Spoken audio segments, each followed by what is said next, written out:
Hi, Chris. Thank you for having this interview with us. You are known as an expert on the field of regulatory governance and reform, and we are very curious to hear your thoughts and experience in this field. In the IAK program, we have chosen to use the IAK framework. Can you tell us what your connection is with this framework? Yes, absolutely, and with pleasure. When I got acquainted with the framework, so the IAK framework, what struck me was the simplicity and the simple methodology. But moreover, I found during a number of presentations in countries abroad that the model was accepted with a lot of enthusiasm, and that made me enthusiastic myself. Chris, what is the IAK framework exactly? Well, the IAK framework is in fact a methodology, and it comprises of 7 questions that policy and lawmakers have to take into account in the conduct of their work. So essentially, IAK is about imperative questions that policy and lawmakers have to ask themselves.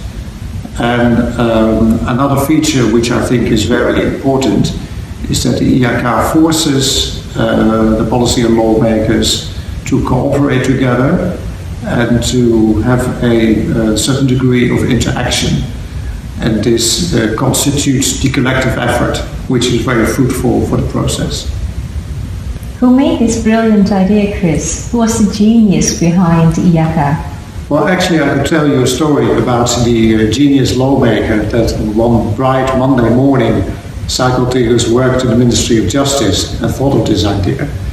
But I think the truth is a different matter. And the story comprises, in fact, of 2 elements, which I will outline in some detail. One important element is that lawmakers, for a long period of time, have been trained in the job by their senior officials, by their senior peers. And these peers have been trained by their peers. And that was a good practice, but it had a downside too. Downside? What downside? That's a cliffhanger, Chris. Well, actually, what is the downside about is that by this way of training your law drafters by senior peers, it may develop some kind of tunnel vision. And what about the second point? Well, the second point is that, and this is still, I think, to some degree, still the situation, that the ministerial departments have developed their own distinct style of legislative drafting, a couleur locale, if you like. And from the perspective of unity of lawmaking, this is a downside too. So on balance, to jumping back to your question, it is not very much, IAK is not very much about an invention, but far more about the errors we made in the law drafting process. What happened next? Was everybody happy with the IAK way of working? Well, the IAK took about 4 years to develop, and when the first version of the program was ready, it was decided to implement it step by step into the ministerial departments. But it did not happen overnight, and it met some resistance in the beginning too.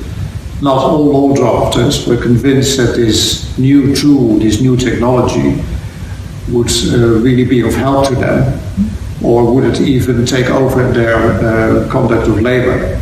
So what changed the attitude? Well, I think it was just by working with it, and step by step, even the disbelievers of IAK gradually turned into believers. And in the end, I think they were convinced that they could hardly do without it. Final word, Chris. IAK, is it something for us in the program too? Yes, I would definitely think that IAK is suitable for all the participants in the room. It is basically about a set of questions that policy and lawmakers have to ask themselves, and they have to address the questions step by step. And the methodology, in fact, prevents them of skipping any of the steps. So it's simple, it's transparent, and it adds very much to the quality of law drafting. So what the IAK on balance is not just about learning from the good practices of Dutch lawmaking, but far more about the errors we made in the past. And I happily take this opportunity to offer you the IAK framework. Thank you very much for this framework. We are going to do our best to use it in the training. We will play and practice with the IAK.